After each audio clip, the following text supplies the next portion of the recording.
We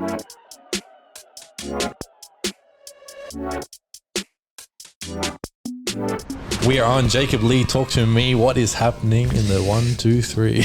Oh my God. I can't even rhyme like that. What is happening? You just dropped a newborn. Not even a song as well. Alongside that, what's happening in your right now? Firstly, I hope I haven't dropped my newborn, but he's been freshly minted.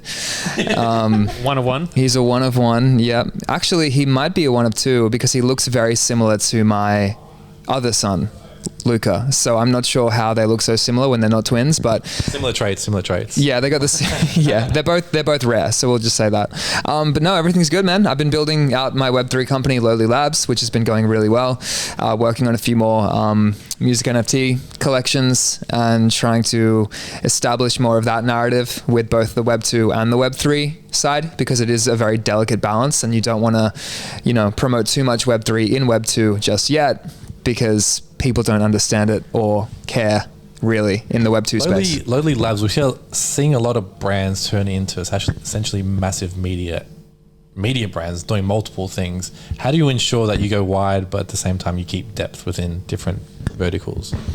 That's a really good question. And I think the way is, for us at least, correctly categorizing the pieces of the company, and so Rowdy Labs is a parent company to what is going to eventually, over the next couple of years, be multiple companies.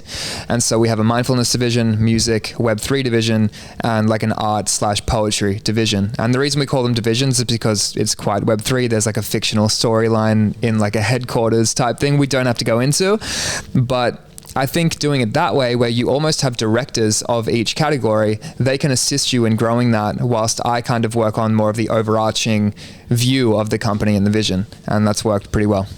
What's it like having split personalities? So you've got your Jacob Lee and you've got your Rowdy lyricist. Walk us through that. Yeah. I never intended for this. Completely restarted. I did, yeah. I honestly... the reason that Rowdy Lyricist exists is because, again, I found that my Jacob Lee audience didn't care about the NFT side. And I tried for a number of months to educate and almost persuade them, how interesting and amazing this space was. And I just found that it kind of fell on deaf ears. I heard of a lot of other artists getting hate for talking about NFTs because the narrative back then was you're killing the environment and all that kind of stuff. But I never got hate. I just got disinterest. I just had no engagement on those posts. And the next post that I put out, which was a music video or a song, it was super high engagement. And so I recognized pretty early that they didn't care. And so Rowdy Lyricist, being a title which I've had in my mind for a number of years, just never really did anything with it. I made a clothing brand 2 years ago with it, and then I just kind of moved on. It went well, but it took too much of my time, and I was in the middle of an album and just put it on ice, and Rowdy became the easiest way to move forward. What do you think is your biggest ick in the Web3 space right now? Shill spaces. I'm not about the shill spaces. I just feel like no one in there cares about your project. They're only there to speak about themselves. It's a massive waste of time. And people wait in those rooms for hours on end to talk about their project for 30 seconds. And you might get a sale if you're lucky, but it's just a massive engagement farm. Jumping into 2023, what can we expect from Rowdy Labs? Drop some alpha. There will be a collection, but everyone's dropping a collection, so that's not the most interesting thing in the world. Rowdy Labs primarily is a media outlet, and so we're doing a whole range of podcasts, editorials. We're focusing on those 4 divisions that I mentioned prior. And the most interesting thing that I want to establish next year with Labs is I want to find a way to really intricately balance the virtual side to the company and the fictional storyline lore side to the company with the in real life publicity of other projects and artists. It's the story side. Touching on that, where do you think a majority of these projects go wrong regarding story? I feel like they might get too elaborate too early. When you develop a storyline, you get very excited and you want to really put together a really deep, multifaceted storyline.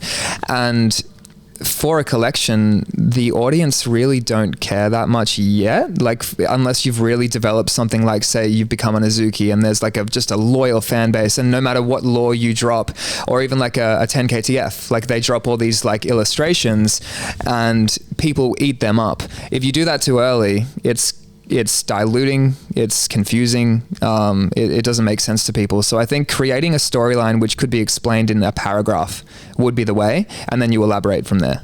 In one sentence, what's the story behind Lowly Land and Lowly Labs? How do I say that in one sentence?